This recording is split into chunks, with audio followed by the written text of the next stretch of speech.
Thank you again for joining me on another episode of What Sayeth the Crooked Nose.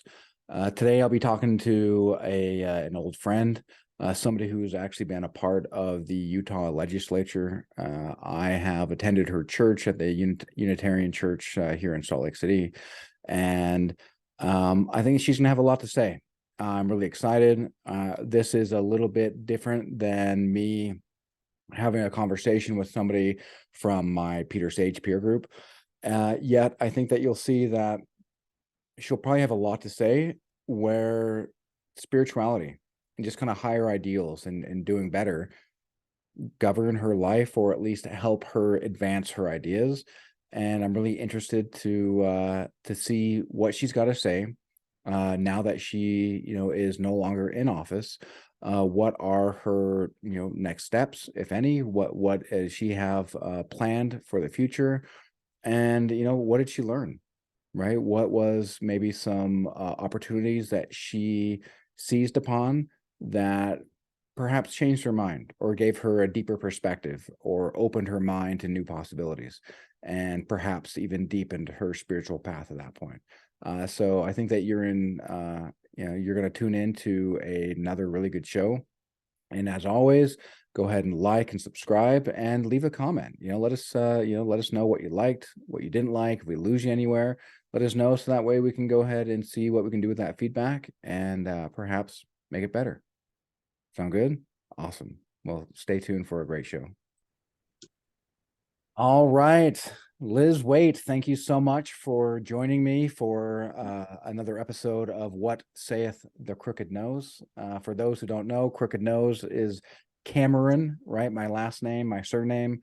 And, Liz is somebody who has served in the Utah State Legislature, has served on different committee roles, has found herself in a position where she's had to reach across the aisle. Oh my God, I know, right?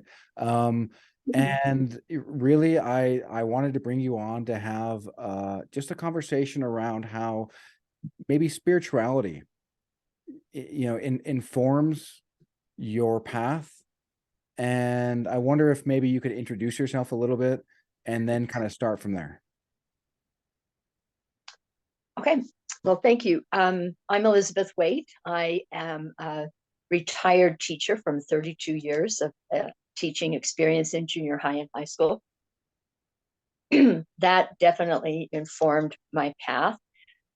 What I also realized is that I came from a family of with parents who were involved in community service, and held leadership positions by virtue of their abilities and intelligence and interest. And I grew up with that. So in terms of informing my what I would end up doing, that was just second nature in our family. We just participated. And the spiritual path is a little bit different story, because I grew up in basically a non-religious, non-affiliated home. I have three sisters. We are all distinct faith tradition activists now, including the prominent one in Utah. That's not mine. I'm kind of on what I really consider is on a really different end of the spectrum from the prominent LDS tradition in Utah. I'm a member of the First Unitarian Church of Utah, the First Unitarian Church of Salt Lake City. So it's a part of the Unitarian Universalist Association. I've been a member of UU for over 20 years. And that brought me to some real ways to look at myself and spirituality, my relationship with other people, my relationship with the world, and just has continued to support me in the development of my thoughts. It's provided a lot of pathways to think. And so one of the things about that particular faith tradition is that it is not doctrine based. So it provides questions to answers instead of answers to questions a lot of times, which tends to provide really creative thinking pathways as well as conversation relationships with people.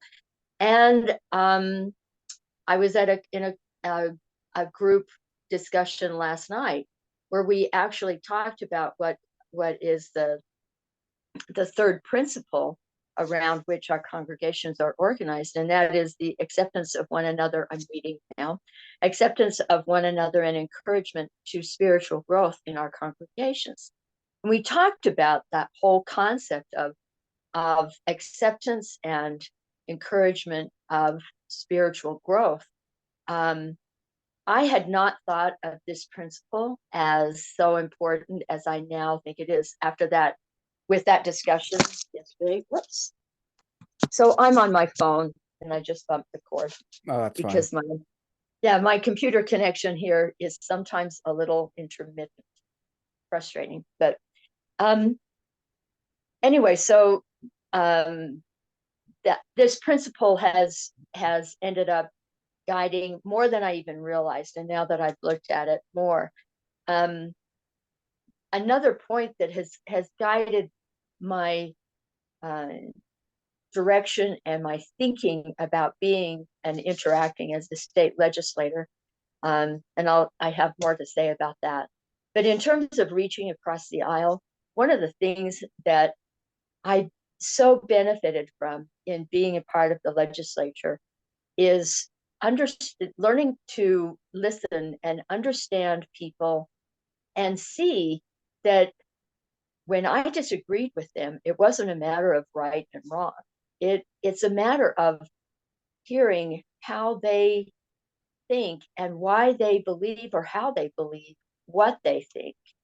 And then it turns into a matter of respecting them as people who have beliefs and thoughts and ideas and underlying beliefs, and directing my conversations to those. I think a lot of people say things and think things without really connecting them to underlying beliefs, to the way that they really consider bigger concepts. So when we were discussing the name change of Dixie State University in the oh my goodness, I think it was the 2022, 2021 and 2022 legislative session. Mm-hmm. There were many people, and some of the same thinking came up with the reconsideration of the state flag. So now we're going to have a new state flag, and there is an initiative process moving now to put that decision to the voters. And I will be interested to see how that turns out. But in both of those thought processes, I've seen people express themselves. And when I've talked to them about it, I hear them express so strongly. But I'm able to say, I hear what you're saying, and I think I see what you believe. And I will respect your beliefs and your right to believe that way. However, that doesn't erase my place and my belief. So we need to have a decent, respectful conversation and talk about what we think, because I'll accept how you believe. And when I said it that way, particularly about the Dixie State University, people would stop in their tracks and realize that they were expressing more on a belief level than just an opinion. And then it shifted the conversation so much. Sometimes it stopped the conversation to a real degree, just because they needed to think more about why they were saying, what was underlying what they were saying. I believe that Dixie is a racist term. I believe that because of my interactions with people who grew up where that is an historical term with deep-seated meanings in a place where um, there's a lot of experience with that term. And for us to take that term in Utah was, it literally was interfering with kids' educations and Dixie State University graduates' opportunities in jobs. They were spending a half hour to 60 minutes explaining why they had this racist name of their university, and they just went to the university. So they were getting blindsided in job interviews, and many were choosing not to go to that university. And that's getting off on a complete tangent with this, but in terms of the conversation about why people have political thoughts, opinions, I've learned to understand that they have some beliefs that they are right. And even that kind of believing in themselves without necessarily being able to define their beliefs has changed the conversation. And it definitely helped me have more respect and more consideration toward the people with whom I was speaking, so that I didn't approach them based on their opinions. I approached them based on, this is a person who believes something, and then we can have, and they're equally deserving of respect and consideration to whatever I believe in and say. But we need to be able to talk about the opinion level by clarifying the respect and belief and dignity. Well, I love a lot of what you just said there. And my mentor, Peter Sage, he's got this really interesting saying that questions are the steering wheel of the mind, right? So you've been a UU member for 20 years and you're more interested in asking questions. And when you ask questions, well, if you steer your mind in certain ways, well, you're probably going to start picking up different patterns. And as you're picking up different patterns, you're probably going to realize when you yourself had fell into a pattern of belief rather than just expressing an opinion, and which probably served you in helping to point that out. And if you can come from a place where you can accept that within yourself, and as you're speaking that to somebody else, well, they're likely going to accept it a lot more in a spirit of harmony than they are as some sort of taking it as being offended or feel like they're being played down to. And Right. So I love, Oppositional. yeah, exactly. And so I love the way that you brought that up. Now you mentioned that spirituality has helped you kind of be able to look at yourself. I'm curious, when you look at yourself in that way, what do you see? So since I was actually a fairly young child, and I think this probably has something to do with growing up as not as a member of the prominent religious or faith tradition in Utah. I had a sense of being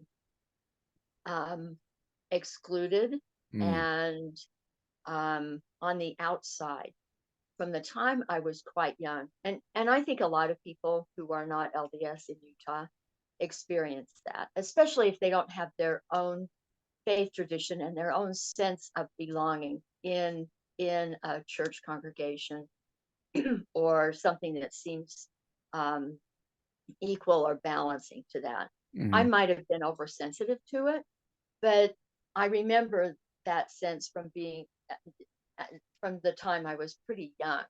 And I think I dealt with it in different ways. So I what it's so that's been the path that I've always had questions, and I've always been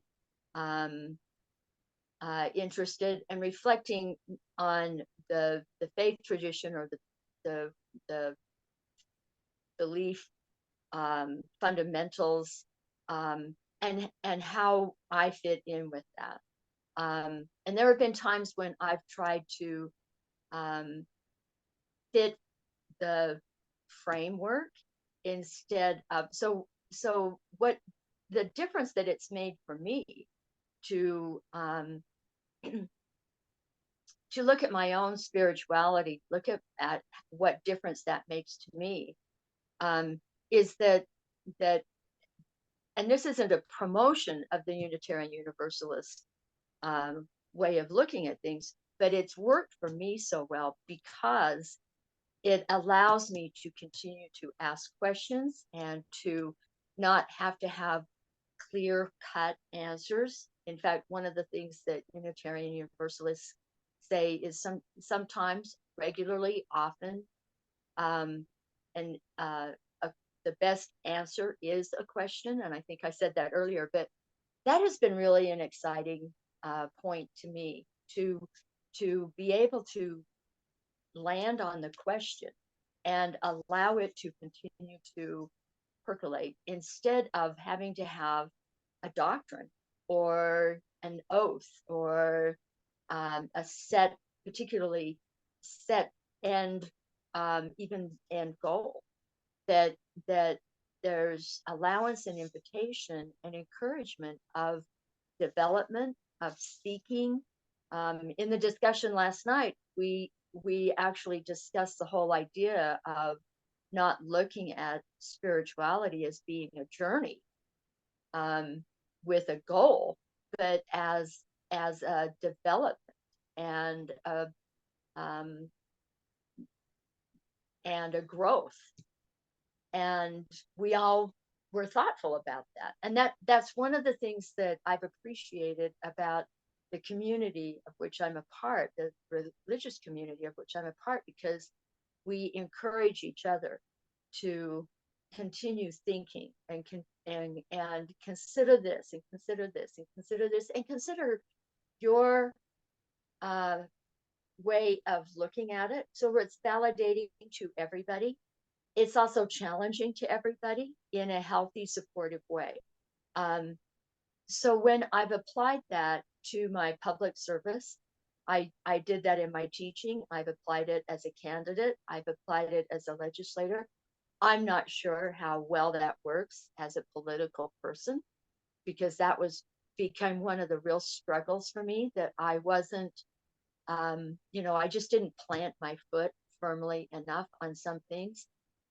So being a legislator helped me understand that in that role, one has to be more insistent and more demanding of more, draw the line more definitely and more definitively. The definitively part is what I realized was even more important. So it's one thing to draw a definite line as a political person. It's another thing to be able to define that line in terms, again, that can be related to other people and help them understand the concept and the underlying reasons. So it's not just I think this way.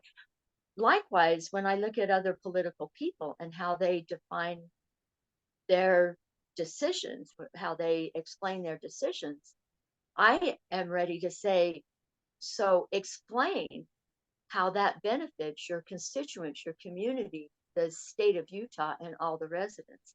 That's a really big point to me in this moment, because even, and maybe more outside of the legislature, I've become involved with some community issues and how they are represented and how they're being addressed by elected leaders and other community leaders.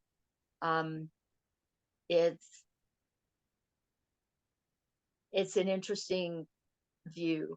I'm looking a lot at the Great Salt Lake right now, and I'm working toward a publication about the view of the Great Salt Lake. It's at a very, very critical stage. more than most people realize. And that's my goal, is to help the general population understand that we're living next door to something that has more value than we even realize. Well, and then not only the incredible value, but when it's gone, right? That's It's right. not like it's just gone. It's just like all that value has now gone into the negative, and all the That's right. bad stuff of it being a terminal lake Yeah, is rising to the surface, and we'll be breathing in what, like cadmium and arsenic, with each breath, fighting lung cancer. And so there's a lot to that. Not only that, but what is it, like 10 or 20 million birds that make their nests there? That's going to have worldwide ramifications, worldwide. that's right. Right. That's There's right. no way it couldn't. I don't really know how to put a point on that. Um, I do like I do like your idea of the questions, and the journey, because a question sets you off on a path, and on a path, well, you become a different type of person. And a goal is not about arriving at your destination. It's about becoming the person that you need to be in order to achieve that goal.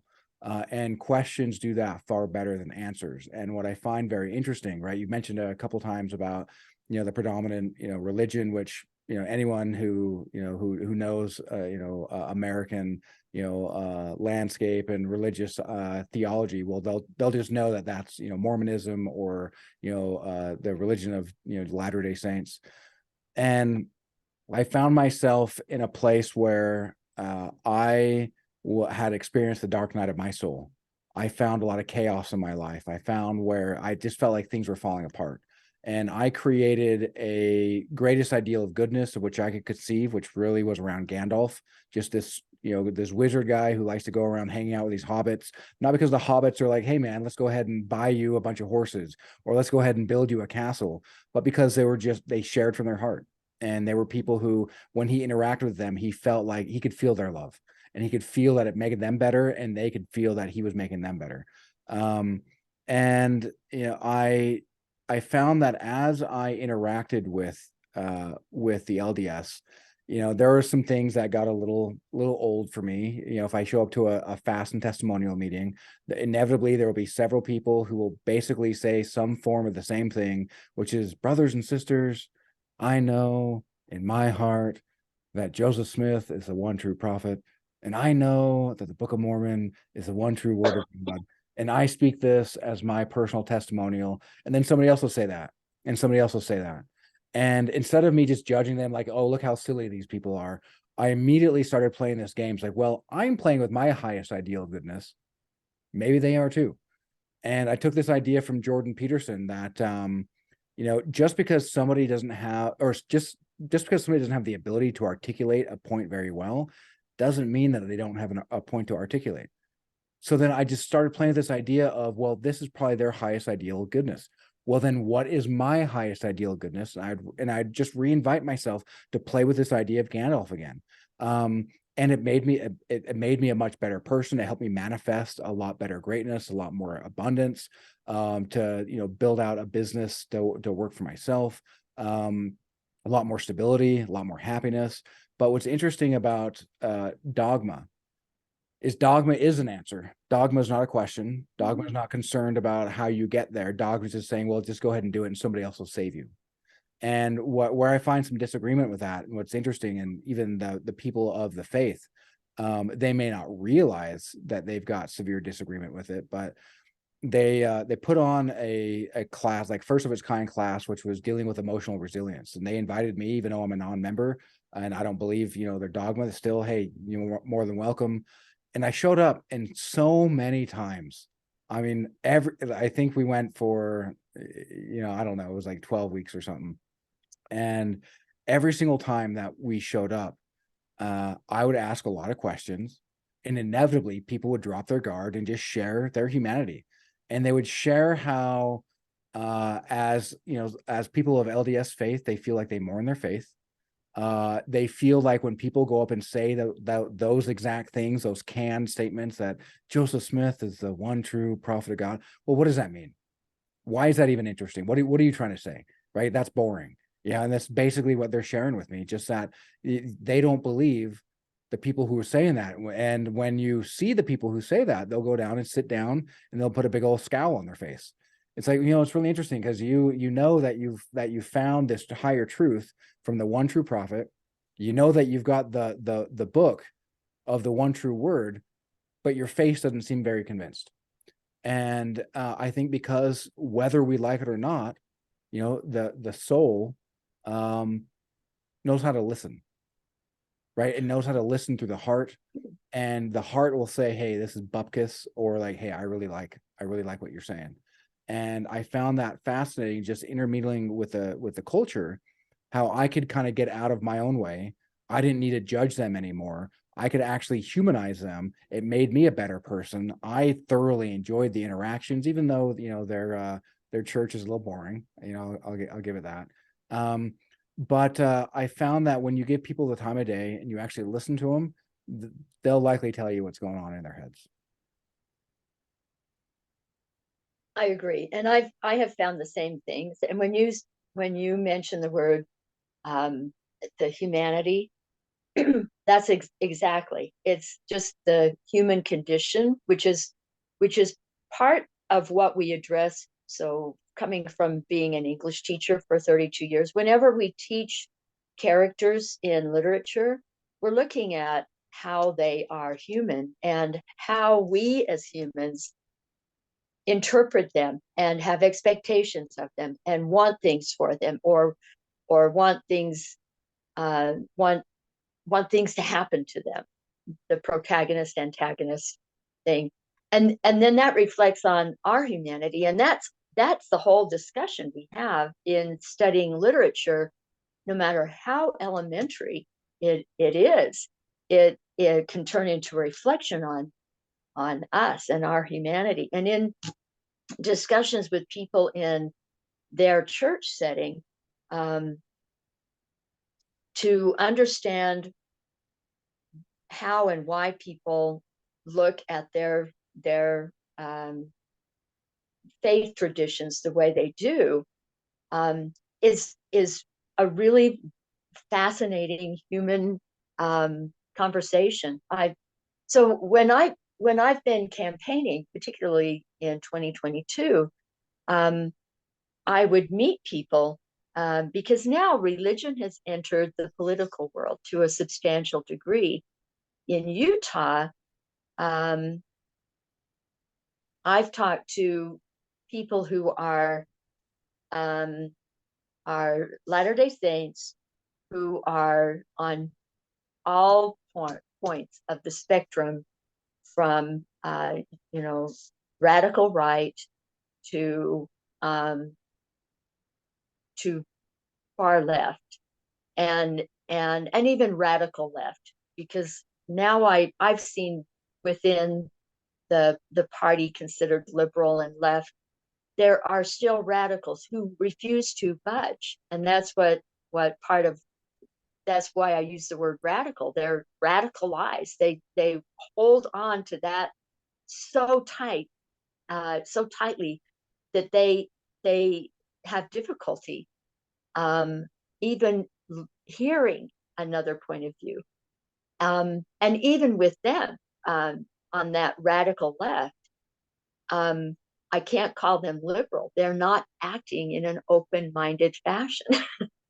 So, and that's what liberal means in the dictionary: being open-minded and able to consider different points of view.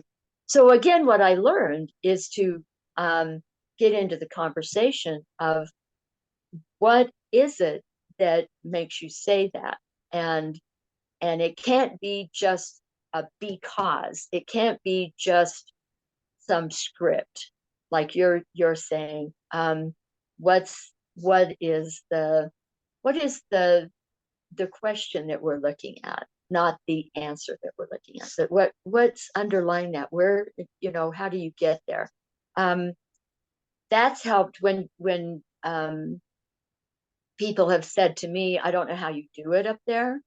I'm kind of to that point right now, because I think the 2023 legislative session was really, really difficult to watch. I can't, my friends who are in the legislature, I know had just really a hard time working in a climate where they wanted to accomplish things. And in order to do that, they had to more than compromise. They had to sit down and be quiet as well as try to negotiate to get things accomplished and to not be not show opposition to things that they truly deeply opposed because they knew that it would come back to hurt them. And that's literally how it works more and more and more.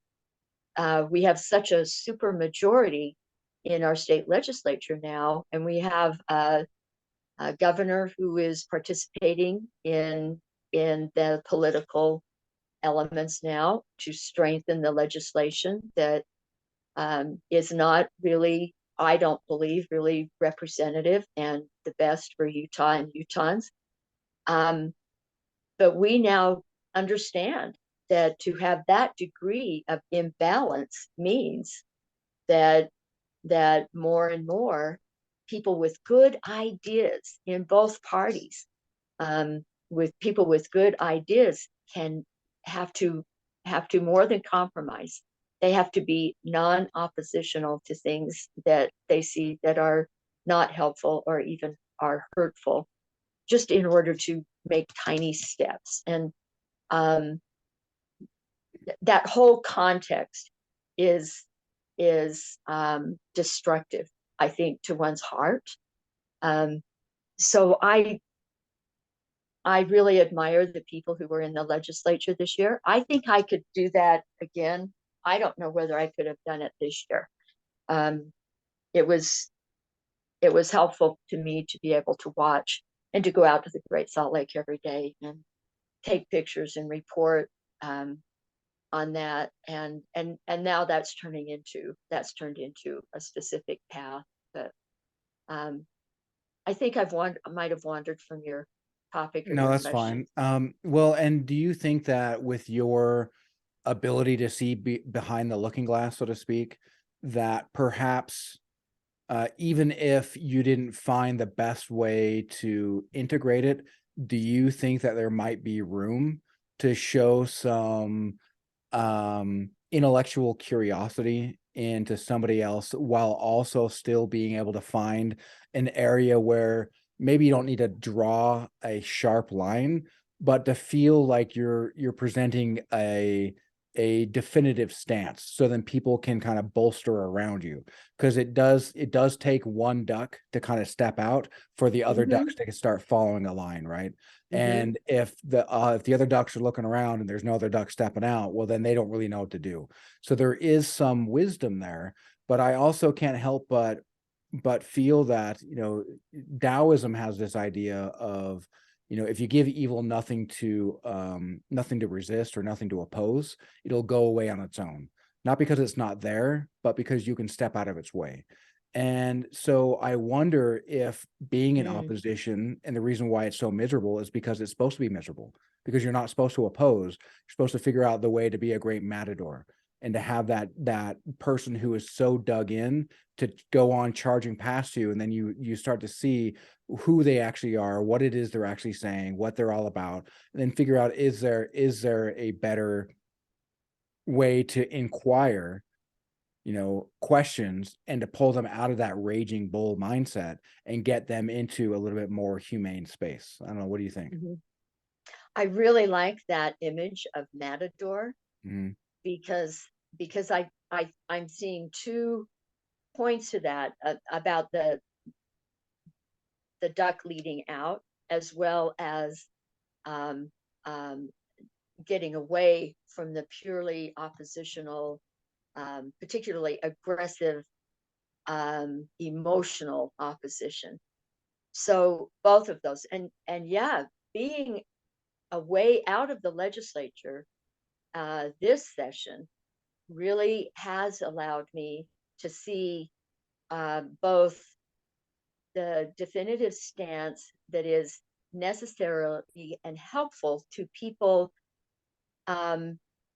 helping them understand better and make a choice, but doing it in a way that is not purely oppositional and not purely it's definitive because it is defining and showing by choice and direction instead of emotion and objection and um, um, just opposition. It's like it's like that matador image. It's like avoiding the rage and avoiding the the kind of the tendency of where we go in an argument like that, but getting more in a direction of addressing what we all want. And um, I'm I'm looking a lot at uh, so there's a person, Tim Schreiber, and and his affiliate um, Tammy Pfeiffer, who is a Utah, who is a Latter-day Saint. So Tim is a devout Catholic person, and that's guided his direction, his path a lot. Tammy is a former education advisor to the governor of Utah. And that's how I met her. She and I are good friends, but Tim and Tammy met through Tim's Unity Project that he started a few years ago. And they have worked with I don't know how big this group is, to come up with what is called the Dignity Index. And it is about giving definition to how we express about anything and putting it on a scale of the lowest number in the scale indicating degree of contempt, and the highest degree on the scale, which is 8, being on the degree of unity. And unity is expression that can bring people to that point of considering, understanding each other, and considering what is best in the situation on a basis of something different from my emotions, my individual interests, desires, needs, but really looking at the whole situation and the whole group affected. I'm still learning about it, but the whole concept of how contemptuously are you expressing versus how unifying are your expressions and interests and goals. It's been interesting to see how I express put in that scale. And again, I'm just learning that it's a relatively new published concept. I think just a few weeks old, but I really appreciate that, and I'm interested in not only expressing with that in mind, but helping other people be aware of so is your purpose to show contempt to people, population, situation, or are you really interested in having a discussion about what is going on and what difference it makes? So I like those questions. I also like the idea because, when you actually start doing deep introspection, you realize that if you have contempt for another person, it's because you have contempt for yourself. If you show anger and hatred for other people, it's because you show anger and hatred at yourself. And this is why it's so brilliant about the parable of Jesus being confronted by the Pharisees, and they're like, "Hey, bro, which one of these commandments is the best one?" And he was just like, "Dude, love God with all your heart." And I'm convinced he meant the God self. Jesus never said, "Hey, read a book." He never said, "Oh, he didn't come off like Dr. Phil. Hey, did you read my book?" all the answers are in my book. Right. He said, I am the way, I'm the light, and I'm the truth, as in walk this way, not be me, because Jesus is already taken. I've already got that. I've already got that name. You be your version of however you walk this way. And then love thy neighbor as thyself. And when you do that, you realize that your neighbor, right, when they start interacting with your energy, right, we're bringing people into our space to tell us what's on our minds and how it is that we feel inside. Because the outer world is a reflection, a deep reflection of our inner world. And if somebody comes and says something, we get offended. Well, because we're offensible and because we likely offend ourselves and we likely live in a state of offense. And what a terrible place to live. And if somebody says something, we realize, oh, that's just them. Well, now we live in a place of security. And the more that we can have the security and certainty within ourselves to know that we can deal with the uncertainty in the outside world, well, the less that we need to seek the certainty of dogma. And that's really what dogma provides us, is certainty. It may not grant our wishes, because again, if we are manifesting everything in our life, and I mean, how do the vast majority of people pray? Oh my God, please, I need this, help me. It's like, okay, well, if we're manifesting from a place of scarcity, the only thing that we can manifest is something of scarcity, or just something that comes into our field that says, hey, this is what you've been thinking. This is the signal that you've been broadcasting. But if we come instead of begging God, saying, hey, thank you, I know that you're not going to give me anything more than I can handle. And thank you for the abundance that's coming my way.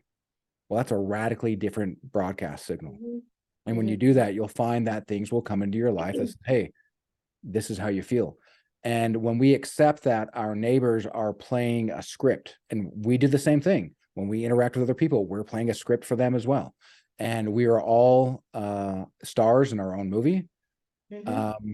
And if we allow ourselves to be an extra in somebody else's movie, that's really when our life starts falling apart. And that's really when things, we find that content, and we find a lot more misery, and things break down, and it's harder to even wake up. It's harder to face the challenges of the world. But embracing ourselves, embracing the God self, embracing that, hey, they came in, that has nothing to do with me. They're yelling at me, nothing to do with me. That's something going on in their heads. And so the more that we can accept that, the more they'll feel it. And when they feel it, that provides them that example and the invitation to be better, because frankly, the people who are hardest to love are the ones who need it the most. And when they get it, they're the ones who quite often can actually change the most. Yeah. And I've seen that. My nephew is an addict, a serious addict. He's not in he's healthy now, and I expect that he's going to stay healthy, but he's coming out of heroin addiction and different drugs for over 20 years. So he never wants to live that life again. And he's become extremely strong physically and mentally and emotionally. So he is now becoming a leader in the communities in which he's involved. So he's a supervisor in his workplace, where he was basically unemployable at a point. It's been amazing to watch that evolution. And it's been amazing to see the power of human spirit manifested in him and by him. And I know that not all people can realize that, because they just don't, can't, won't. But I'm really glad that he did. But it also did involve, particularly his mother, my sister, um, and all of us being a team around him. So that that power in him, but also that power of the faith in him from others, and that persistent hope that we all put out there to him, but also around him and to each other. I've seen that, and it's been just, watching that miracle, and to have seen that in my own family, who never ever ever expected to see drug addiction or drug involvement in our family. That was such a foreign concept at one time. I've I've I grew up in a pretty privileged, sheltered situation. My sister did for her son in a good LDS family to encounter that and go through it, survive it, and become strong through it. It's been a gift to all of us to be able to look at his survival and his new being. It's been just an amazing gift, and I can reflect on that more and more. But the other part of that is when we talk about it's an interesting concept to for me to consider that the more we give of ourselves and our strengths, the more it defines who we are and helps us understand ourselves and strengthens ourselves. So it's almost like the more we acknowledge that we are a small part, a particle in the universe, the more strong we are as individuals. It's an interesting thing. It's that strength and humility, that strength and individuality coming from humility as Yeah. part of the universe. I like that. My mentor had this thought experiment of, if you imagine the bloodstream, and I'll be paraphrasing, but if you imagine the bloodstream and say that a red blood cell and a white blood cell, encountered each other, they may very well have a sense of identity. They are different colors, but they're effectively there to serve the same purpose, which is, harmonize the health of the host. And is it really so different to think that maybe we're just blood cells swimming around in a cosmic body? And if I meet somebody from a different culture, well, hey, I might have different views, I might be a different color, but ultimately we're here to express the same thing. And, the terrible things that happen to us in life, if we allow it, and if we accept that we are the ones who create our own reality, we are the ones who create the bad things that happen to us, not because the event itself was something that we created, but because we created our reaction to it. Therefore, we are cascading everything else that comes with it. Because an event is just an event, right? We get to choose whether it makes sense or not. We get to choose how we define it. Do we define it from a place of scarcity, or do we define it from a place of abundance? And if we define it from a place of abundance or scarcity, right, this is where, again, the idea from the Tao, right, non-movement is the source of all movement. Well, we're manifesting and bringing things to us. So if we're going to do that, and let's just say people think that I'm full of it and think this is a silly idea, try it.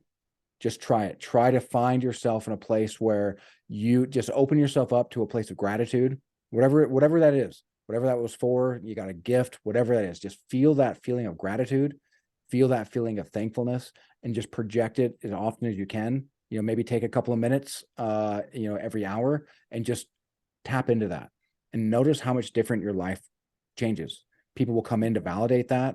People will notice that, hey, your energy is different. You may not even notice anything's different, but people will start saying, hey, there's something different about you.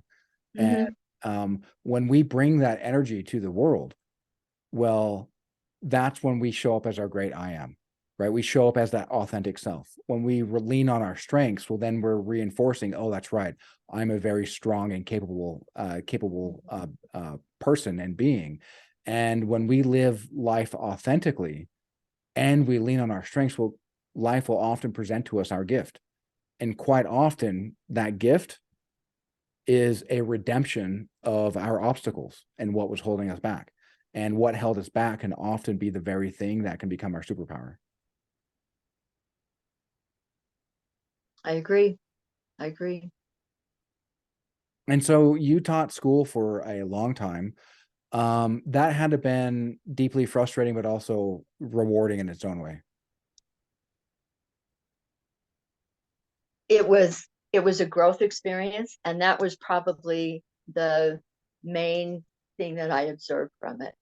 I started teaching before there were guidelines before there was a framework. So when core standards were introduced, I was so relieved, because one of my strongest memories from when I first started teaching was, how am I supposed to know? I know what I appreciate in language arts Hmm. and writing and reading. Um, and I know what I like, what content I like to teach. But how am I supposed to know what um, what the next teacher encounter these kids have is going to expect, for to provide them the best next level? So that was before core standards, and that was in my career, that we did not have a framework for helping shape the steps for teaching. So I know there was a lot of criticism, and there still is. And when we hear the term one size fits all, there's that's the term that's applied to to anything that's been standardized about teaching, but no teacher uses those standards as black and white. And so that's been another experience in my teaching, is to go from no standards to criticism of standards, as one size fits all, when the reality is, um, having those guidelines has allowed teachers to have conversations with the parents, within their uh, grade level uh, teacher blocks, within their schools, within their districts, at school community councils, and and in the public school system, which has um, that public school framework, which is inclusive. So it not only includes, but it invites participation, more than other school systems. Um, then then that's been the really exciting environment for me to be able to see through the 32 years that I taught. And I taught grades 7 through 12, but I taught kids who were highly gifted learners, and um, not interested in grades, interested in learning. Mm. So they didn't care what their evaluation mark said. They cared about kind of in the moment learning and projects that they were working on. Really interesting group to work with. Um, but I also worked with severely mentally ill kids. I worked for a few years in a self-contained unit with kids who were on psychotropic drugs, to manage behavior so that they could simply be in school, so that they could be in a regular learning environment. And to see those family situations, well, they were all in state custody. They had all, for different reasons, been removed from their families because their families were no longer safe for them. Um, that's part of their mental illness background. But I taught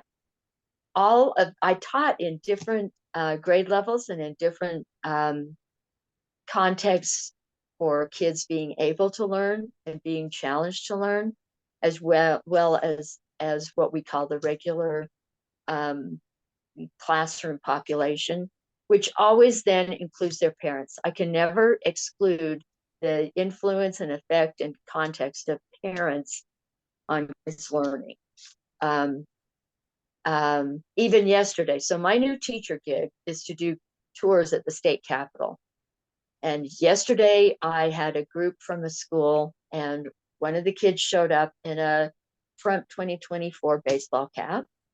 And I thought that was really interesting, because he, as far as I could tell, was coming from a family with a clear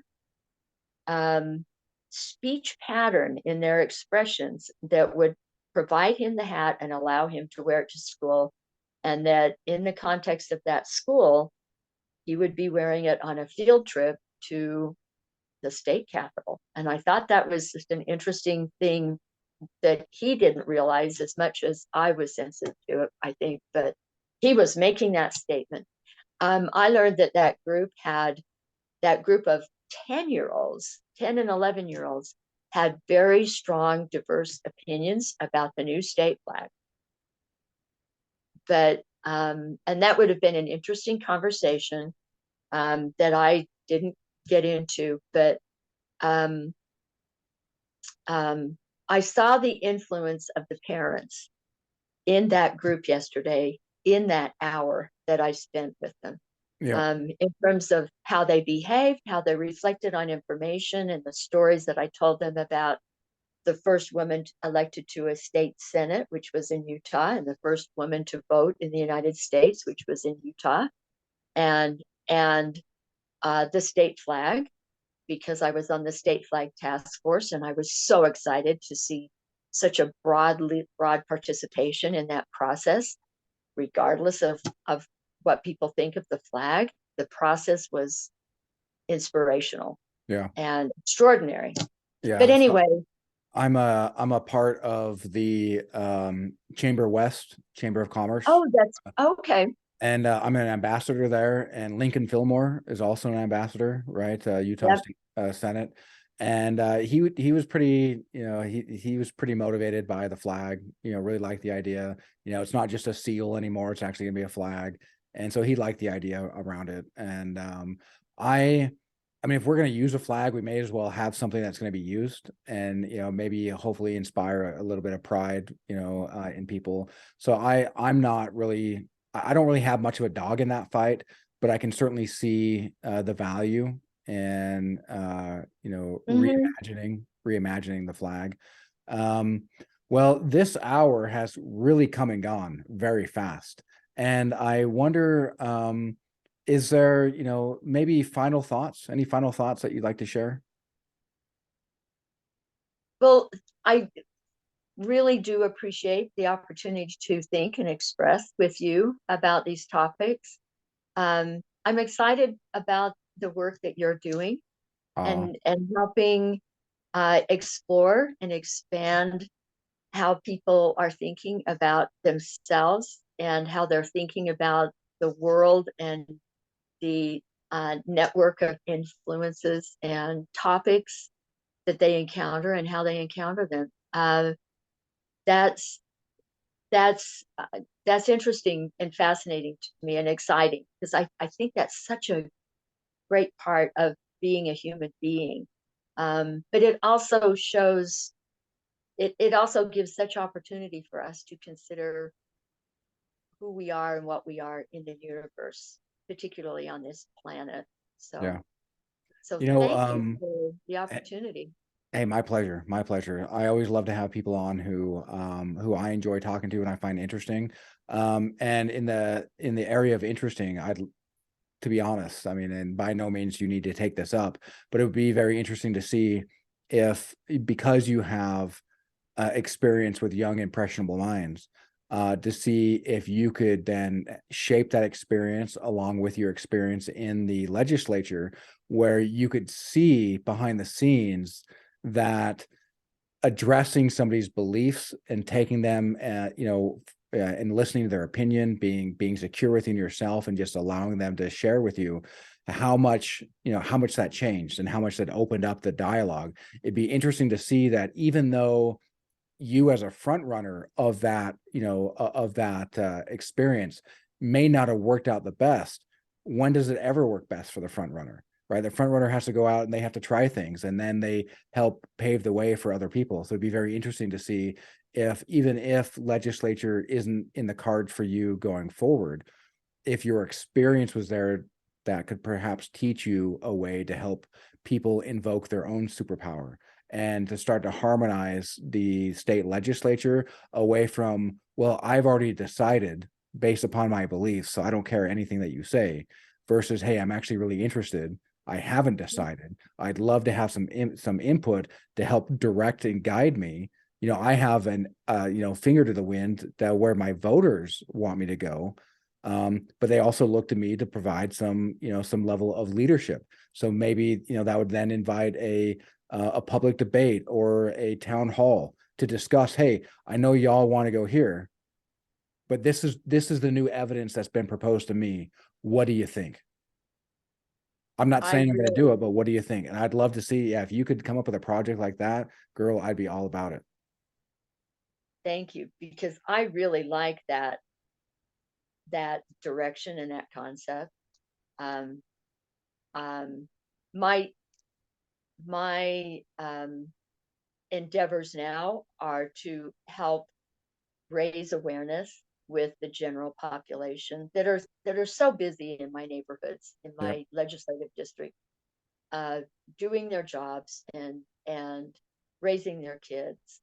Over 26% of the House district that I have represented are school age kids, 26%, and then there are the 0 to 4 year olds. Dang. So it's amazing, and it's critical to me because here again are all these kids looking for, in the education system and learning, and then their parents who learn from them, and their parents who don't necessarily have a lot of consciousness or awareness or realization of their value in the voting mechanism. Those are all things that I'm really interested in, helping raise their awareness of their value to community. So thank you for that. I'm writing that down. Hey, you're The welcome. idea of town halls. Um, my new representative could, he's a thoughtful person, but I see him as thoughtful with a very narrow set of guidelines. Um, and but he's not an inconsiderate person. He just he's never participated in public service before this. So really interesting contrast between him Yeah. and me, but he's a gracious, gentle, good person. Nice. Yeah, I think it would, the town hall conversation, I think would be great. Yeah. Well, and then it helps like when people, especially when the representative shows up as open-minded, and when there's people who are, Mhm. invite ruckus, and that they can still stay calm and show that leadership and Mhm. help calm down the crowd and then get people in the spirit of collaboration. What I mean, Right. is there much better that we could do for our country right now than to invoke the spirit of Mhm. collaboration? You're right. And the way that seems available more and more and more is to put out those questions, those real underlying questions, those real pertinent questions, um, for people to start thinking about, so that they kind of forget to have their harsh opinions and Yep. their harsh ways of expressing them. Because you've To now be the steered their people, mind in a different direction. right, right. Yep. Thank you. Hey, my pleasure. My pleasure. Hey, this has been awesome. I've really enjoyed this. Yeah, me If you too. kick that off, maybe we could bring you back on and talk about that. I'd love to see how I could maybe be involved and help advance that idea as well. I am no longer as involved in politics, but I still feel a calling. I'm allowing the universe to deliver, to kind of help show me where it's best for me to start to implement, my ideas a little bit more, rather Mhm. than me just like show up, to a bunch of events, with a bullhorn and yelling at people. Um, and yeah, this has been incredible. I really appreciate your time, Liz. Thank you so much for gracing us with an hour and some very thought-provoking dialogue. I love, the spirit of collaboration that the, Unitarian Universalists, bring up. We're all human, so we don't always, knock it out the park. But the idea that we lean more on questions to experience the journey, to become the people that we need to be in order to actually manifest our goals in the world, really is so much more important than to just to assume a belief structure that then Mhm. kind of limits the questions, right? It's that famous Richard Feynman quote. I'd rather have questions that can't be answered than answers that can't be questioned. Mhm. Right. Awesome. So thank you. Hey, my And thank pleasure. you for your time. Thanks so much, Liz. And you have a blessed day. May love and truth always guide your path. Thank you. Oh, you're Have a welcome. nice day, Josh. You too.